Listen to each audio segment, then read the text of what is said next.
Mtakatifu. Amen. Tuketi chini tafadhali. Wakristo wetu wa kanisa la St. Mark's Koikoi, mniruhusu ni wasalimu nyote katika jina la Bwana wetu Yesu Kristo. Bwana asifiwe. Amen. Bwana asifiwe. Amen. Dunia hii ambayo tunaishi, je, ni rahisi kutegemea Mungu ambaye humuoni, au ni rahisi kutegemea mwanadamu ambaye unaona? Wakati mwingi kwa binadamu ni rahisi wajaribiwe na wategemee mwanadamu. Kwanza wakati unapitia shida na ugumu, je, utategemea nani? Siku moja kulikuwa na sherehe kubwa pahali. Hii sherehe watu hawakutaka mvua. Walikuwa wanasema hatutaki mvua inyeshe siku hiyo. Kwa hivyo wakatafuta mtu mwenye anafukuza mvua. Sijui anaitwa nani, Manguli kama nani. Mtu mwenye anafukuza mvua. Wakatafuta, wakachanga pesa. Mtoto mdogo akamwambia hapana, afadhali tungeomba na tutegemee Mungu mvua isinyeshe. Wakasema hapana, Mungu hatumuoni, afadhali tutafute huyu mzee mwenye tunaona. Yeye anasema ana uwezo ya kufukuza mvua. Ako na rungu, akionyesha hivi mvua inaenda. Na watu wakachanga 2,000, 3,000 mpaka 5,000. Wakapelekea huyo mzee na kondoo. Wanataka makechikese hapa nini? Kondoo nyeupe. Wakapatia huyo mzee. Na wakasema kwa hii sherehe hatutaki shida, tunataka sherehe iendelee vizuri. Wewe tunakutegemea. Wewe utafukuza mvua isinyeshe. Basi siku ya sherehe huyo mzee akajaribu na miti yake. Akajaribu. Wakati sherehe ilikuwa imeiva kabisa, watu wanapiga sikarakara. Kidogo mvua ikatoka na ikanyesha. Hao watu wakasema, na huyu mtu alikula pesa yetu kule. Na baadaye jioni yake akienda nyumbani, huyo mzee akapigwa na radi na akakufa. Hao watu wakasema, kumbe hatungetegemea mwanadamu. Hata kumbe tungesikia ule mtoto mwenye alisema tuombe, saa zingine Mungu angezuia mvua. Ulikuwa na vijana watatu, mmoja anaitwa Shadrach, mwingine anaitwa Meshach, na mwingine anaitwa nani? Abednego. Hao waliambiwa abudu miungu ama abudu Mungu mwenye anaishi. Wakasema mimi nitategemea Mungu. Huko na wimbo wanaimba, jina lako nalitegemea, jina lako nalitegemea. Mnajua hiyo wimbo? Hao wakasema jina la Mungu ndio tunategemea. Na wakaambiwa mtatupwa kwa tanuru iwakayo moto. Wakasema abudu miungu. Waliposikia zeze na somari na santuri, hawakutegemea Nebukadneza, wakategemea Mungu na wakakataa kuinamia miungu. Mfalme akakasirika, akaasha moto mara 7 zaidi, lakini hao wakazidi kutegemea Mungu. Kama ingekuwa siku hizo wangeimba kumtegemea Mwokozi kwangu tangu kabisa, ukubali neno lake ninala moyoni. Yesu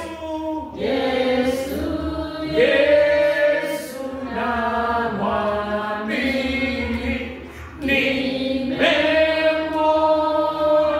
dhabiti. Yesu yu amani, ahadi zake kweli. Hawa wakategemea Mungu. Hata walipotupwa ndani ya moto, ni kamba ndio iliungua, na wale maaskari waliotupwa wakachomeka, lakini hao wakasimama kwa sababu walitegemea Mungu. Watu ambao wanategemea Mungu yanasimama, na wale ambao mtegemei Mungu wanaangamia na kuchomeka na kuisha ulimwenguni huu. Leo Zaburi ambayo tumesomewa ni Zaburi ya 28. Hii Zaburi ni Daudi aliandika akipitia uchungu wa maisha yake. Hali ngumu alipitia, na yeye anatukumbusha. Kichwa cha mahubiri yangu siku ya leo ni umtegemee Bwana. Heri mtu yule amtegemeaye Bwana. Heri waelezee kwa ufupi mambo matatu ambayo yanafanyika kwa wale ambao wanamtegemea mwanadamu, wanayetegemea wanadamu. Kitu cha kwanza, watu ambao wanategemea wanadamu, kwa midomo yao wanaongea amani, lakini moyoni mwao wana madhara. Watu ambao wanategemea wanadamu, mioyoni mwao kuna madhara, kuna dhambi, kuna chuki, kuna uchungu. Watu ambao wanategemea wanadamu, moyoni mwao kuna madhara. Dhambi inakula ndani yao. Naomba ya kwamba kwa neema ya Mungu ukitegemea mwanadamu, kila wakati moyo wako uko na madhara. Kitu cha pili, ukitegemea mwanadamu utalipwa na Bwana. Yeye atakulipa kulingana na dhambi. Naomba ya kwamba ukitegemea mwanadamu jua ya kwamba kila wakati utalipwa, kwa sababu Biblia inasema mshahara wa dhambi ni mauti, na roho itendayo dhambi hakika ni lazima utakufa. Watu ambao wanategemea wanadamu wanalipwa. Jambo la mwisho, watu ambao wanategemea wanadamu watavunjwa, hawatajengwa. Ukiangalia watu ambao wanategemea wanadamu wanavunjwa, kwa sababu wakati mwingi wanadamu wanawadanganya. Wakati mwingi wanadamu hawatawasaidia, wanavunjwa. Lakini yule ambaye anategemea Bwana, yeye kwa neema ya Mungu, yeye atajengwa. Mungu atusaidie tusitegemee wanadamu. Leo nataka kuambia mambo matatu ambayo tunapata tukitegemea Mungu. Jambo la kwanza, tunategemea Mungu kwa sababu yeye ametupa neema na rehema. Kwa nini nategemea Mungu? Amenipa neema na rehema. Na rehema kubwa ambayo ametupa, yeye anasikia maombi yetu. Haijalishi mambo ambayo napitia, mimi namtegemea Mungu kwa sababu anasikia maombi yetu. Na nimwambie, Safaricom itakusikia bila kulipa pesa. Unaweza piga simu bila pesa. Na Airtel. Lakini leo nataka kusema nategemea Mungu kwa sababu yeye amenipa neema. Kama nimesumbuka, kama nimekosa amani, mimi namwambia, na nikimwambia yeye ananiwezesha. Kila wakati tegemea Mungu kwa sababu yeye anakusikia. Anasema njooni kwangu nyote msumbukao na wenye kulemewa na mizigo, nami nitawapumzisha. Ambia yeye, hauhitaji fedha, hauhitaji chochote. Ametupa neema na rehema na hapo tayari kutusikia. Hata tukija kanisani, watu wamebeba mambo mingi. Wengine wamesumbuka, wengine wamekosa amani, wengine wamekosa matumaini, hata wengine wanabeba hasira na chuki. Lakini mwambie Bwana atakupa amani moyoni mwako. Na hata saa zingine wakati huu wa mashamba kulimo ndio watu wanaamuka na mipaka. Ukweli ama uongo? Na hata saa zingine jirani amekukosea, na anasema mpaka yako imeenda mbaya, mbona umebadilisha mpaka? Lakini nataka nikwambie, wakati mwingine ukitaka kuongea naye atakwambia nitakupiga. Mimi sichekani na watu wakati napata. Lakini Mungu unaweza kumwambia, na Mungu anabadilisha mambo katika jina la Yesu. Na hata wakati mwingine ukijaribu kuongea na mzee wakati huu kwa sababu ya hesabu ya school fees na nini, yeye hawezi ongea na wewe. Mawazo inaenda mbali, anaongea mwenyewe. Hata mama wakati huu ukijaribu kuongea na mambo ni mengi. Lakini nashukuru Mungu, mimi nategemea Mungu. Amenipa neema na rehema. Amen. Hapo tayari tulisikia hata siku Ya leo. Bwana asifiwe. Amen. Umekuja na nini kutoka nje ya kanisa? Sasa zingine nakusumbuka. Tegemea Mungu atakusikia na atakupa amani, atakufungulia njia na atakutana na mahitaji yako katika jina la Yesu Kristo. Bwana asifiwe. Amen. Iko mama mmoja alinipigia story zamani kimini. Alienda kwa kanisa moja ambaye si Kianglikana. Alipofika tu hapo mchungaji akasema hapo, hii mambo yenyewe yanakusumbua ni ngumu sana. Mpaka ulete kondoo tukuombee ndio mambo iishi. Na hata kwa parokia nyingine niliona watu kabla ni maombi yajajibiwa kondoo. Lakini neema ya Mungu ni bure. Mbingu iko wazi. Mwambie yeye na atakusikiliza. Na tukiomba utarudi nyumbani umepata amani. Jambo la pili, kwa nini mimi namtumainia Bwana? Kwa yale amenifanyia mimi. Kwa yale ambaye amenitendea. Kwa vile amekuwa nini kwangu? Jambo la kwanza, Biblia inasema yeye ni mwamba. Mungu akiwa mwamba ni pahali ambapo unaenda haitingiziki. Mwamba inatingizwa kweli? Mungu ni mwamba wangu. Wakati huu mimi najua yeye ni nani kwangu. Yeye ni mwamba wangu. Tunaishi kwa dunia ambayo tunatingizwa na mambo mengi. Tunapokea habari za ajabu. Tunapokea habari za watu kuchanganyikiwa. Tunapokea habari za watu kusumbuka. Tunapokea habari za watu kukosa matumaini. Lakini je, Mungu anabakia nani kwangu ndio namtumainia? Jambo la kwanza, yeye ni mwamba wangu. Sitatingizwa. Niliwaambia siku moja, kulikuwa na mama mmoja.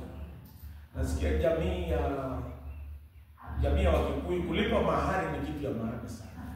Wale wa kijana wakilete mahari inakuwa kitu ya maana sana. So huyu mama miaka yote alienda kanisa, wengine wakamchekelea kwa sababu alikuwa akiishi kwa laana. Mpaka akaanza kuitwa bobo, anaishi kwa laana. Lakini yeye alijua Mungu ni mwamba wake. Hata watu wakaanza kuongea wakasema, huyu wasichana wake karibu olewe, akiletewa mahari kwa laana atapeleka wapi? Akiletewa kondoo atapeleka wapi? Lakini yeye akasema Mungu ni mwamba wangu. Akaendelea kutoa fungu la 10. Akaendelea kutoa sadaka. Akaendelea kwa ushirika. Hata wengine wakamwambia ushirika haisaidii wewe. Lakini akajua Mungu ni mwamba wake. Na yeye akaendelea kumtumaini. Na mtoto wake alipoajiriwa kazi msichana hata akapotea miezi 6. Watu wakasema sasa huyu ndio amepotea kabisa. Hebu angalia huyu msichana yake amepotea miezi 6 hajakuja. Huyu amepotea. Hata Mungu aliyekuwa akiomba ni bure. Lakini yeye alijua Mungu ni mwamba wake, akaenda kuomba. Siku ya kuwa na siku. Baada ya miezi 6 siku moja wakaona msichana amekuja. Na akamwambia mama, mimi nataka leo utafute nani anauza shamba ya hii nusu eka. Mama akasema nataka kununua shamba ya nani? Akasema usijali. Nataka tuwe. Bakapata huyo mtu na wakaandika agreement na alikuwa amebeba cash. Akalipa na akaambia mama, kutokea leo Mungu ni mwamba wako. Wewe mwenye ulikuwa hauna shamba, Mungu anakuwezesha. Na akapata shamba ikaitoka shamba. Na Mungu akabakia mwamba wake. Hata dunia ilipotingizika, huyu mama kwa Yesu akutikiswa.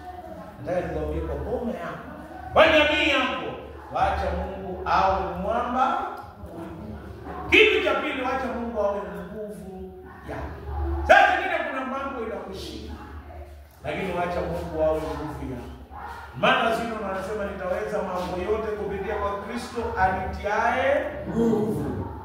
Wacha Mungu awe ngao yako. Mungu akukinge uingiapo na utokapo nyumbani. Daudi anaandika, Sauli alitaka kumuua karibu mara mingi. Lakini Daudi akajua Mungu ni ngao yake, alimlinda na kumchunga. Naomba Mungu atulinde hata mazao yetu ambayo iko shambani. Wacha Mungu awe ngao yetu, yeye pia awe msaada wetu. Nitaweza mambo yote kupitia kwa Kristo anitiaye nguvu. Wacha awe msaada wetu, pia yeye ni tumaini letu na wimbo wetu. Mungu wetu ndio ushuhuda wetu, yeye ni wimbo wetu. Nataka kusema mimi namtumainia Bwana kwa sababu yeye ni nani wangu, yeye ni mwamba wangu, yeye ni nguvu yangu, yeye ni ngao yangu, yeye ni tumaini langu, yeye ni msaada wangu. Daudi anasema pia yeye ni wimbo wangu. Mimi nina ushuhuda penye nilitoka na penye niko ni kwa sababu ya Mungu ni nani wangu, yeye ni wimbo wangu. Nilipookoka na nikamfuata Yesu Kristo na nikataka kuwa mchungaji, mzee mmoja akaniambia, ninakupatia wiki 6 utarudi kwa mambo yako. Lakini sasa ni zaidi ya miaka 27, zaidi ya miaka 27 nimesimama. Sio kwa nini? Ni kwa sababu Mungu ni ngao yangu, yeye ni ngome yangu, yeye ni kimbilio langu, yeye ni wimbo wangu, na kila siku natoa ushuhuda. Na hata siku ya leo yeye anaweza kuwa mponyaji wangu, mwokozi, msaada na kimbilio. Bwana asifiwe. Amen. Jambo la mwisho nataka kusema ya kwamba mimi namtumainia Bwana kwa sababu ya yale amenitendea. Kitu cha kwanza ambaye amenitendea, alinikomboa kutokana na dhambi. Juzi tulikuwa tukiongea kwa mkutano ya wazee. Wangapi wamehudhuria mkutano wa wazee? Watatu. 4. Yaani 80%. Lakini next time kwa sababu ni karibu tutaenda 100%. Niliwaambia kwamba Mungu anatukomboa. Nilisema wazee, pole kusema hii hapa. Wazee ama wanaume wanasumbuliwa sana na tamaa. Lakini wamama wanasumbuliwa sana na wivu, lakini si mimi sio. Wale wamekaa huko ndani, si nini Mungu sawa. Lakini wanasema wamama wanasumbuliwa na wivu. Hata young mother akipigia mume wake simu, badala ya kumuuliza habari yako, ukwenda ongea, unaendaje, anaongea uko wapi, yani kila wakati. Lakini nimesema si sasa hii ni maneno inahusu watu wengine. Na wazee wanasumbuliwa na tamaa. Na sijui kama iko hospitali ya tamaa kutibiwa ama wivu. Unaweza enda kwa daktari wa kutibu ugonjwa wa wivu hicho. Mungu mwenye anaweza kukukomboa, jina lake ni nani? Yesu Kristo. Na anakukombolea wapi? Kwenye msalaba. Kwa hiyo kitu cha kwanza ambaye Mungu anatutendea, anatukomboa. Na kila mmoja wetu anaweza kukombolewa. Kama msabu anaweza kukombolewa kutokana na kukunywa maji. Ndio kitu inaitwa ombi. Ndio kitu inasumbua sisi wasabu, lakini uzuri wa koikoi wote wameokoka. Lakini wasabu kitu inawasumbua sana ni ngaraimoe. Yaani kukunywa. Lakini Mungu anaweza kuokoa. Ni Yesu Kristo. Bwana asifiwe. Amen. Hata police station haiwezi kuomboa mtu kutokana na kunywa pombe. Na hata mtu mwenye anakimbia nje usiku anaitwa night commander. Nani anaweza kuomboa mtu anakimbia nje usiku? Wanasema hivyo kwa damu, lakini ni Yesu peke yake ndiye anaweza kumuokoa. Nani kukimbia nje usiku akimbie mchana na hata apate gold ya Olympics? Ni Yesu ndiye anaweza kuokoa. Amen. Jambo la pili, yeye si kutukomboa peke yake. Jambo la pili, yeye anatubariki. Ninaomba mwaka huu Mungu atubariki. Tunapoenda shambani, leo tunataka kuombea watu ambao wataenda kupanda. Hata kama mbegu iko nyumbani, tunaomba Mungu akubariki. Utakapoweka mbegu na mbolea, isikuwe mbegu fake, ikuwe mbegu kamili. Na Mungu abariki na alete mvua ya kutosha na izae na kazi ya Mungu iendelee. Nataka niwaambie hakuna kitu kinaweza kufanyika kama bila baraka za Mungu. Unaweza pata baraka ya wanadamu, lakini ukikosa baraka ya Mungu hakuna penye unaenda, utafunjwa. Lakini baraka ya Mungu inajenga katika jina la Yesu Kristo. Baraka za watu wanasema nitabarikiwa nikipata kazi, lakini baraka haitoki kwa kazi. Kuna watu wengine wamefanya kazi hawajawahi jenga hata choo, lakini wewe hata ukiwa nyumbani na umebarikiwa na Bwana utaenda mbali katika jina la Yesu Kristo. Jambo la tatu, Mungu atatuchunga. Naomba mwaka huu Mungu atuchunge. Majaribu ni mengi. Daudi aliomba Mungu akuchunge. Na hata sisi tunaomba Mungu atuchunge tunapotembea, chenye tunaona, chenye tunapitia, chenye tunawaza. Dunia hii siku hizi watu wengi maisha yao inapotea. Watu wanapoteza maisha, watu wanawaza mabaya na wengine wanapotea. Lakini naomba Mungu atuchunge kila mmoja wetu, na jambo la mwisho, yeye atuongoze. Naomba mwaka huu Mungu atuongoze kama Koikoi kanisa ijayo katika jina la Yesu Kristo. Bwana asifiwe. Mungu atuongoze kwa pastoria, watu wakuje na wajae kanisa hili. Na naona Mungu anaanza kutenda jambo jipya na ataendelea kutenda katika jina la Yesu Kristo. Waangalieni na imani niongo Bwana Mungu ni msafiri chini. Naomba Mungu atuongoze. Nikimalizia nataka kusema tegemea Bwana. Na tunategemea Bwana kwa mambo matatu. Jambo la kwanza, tunategemea rehema na neema. Na tunaomba leo atusikilize. Jambo la pili, tunategemea Mungu kwa sababu Mungu ni nani kwetu. Yeye ni mwamba wetu. Yeye ni wimbo wetu.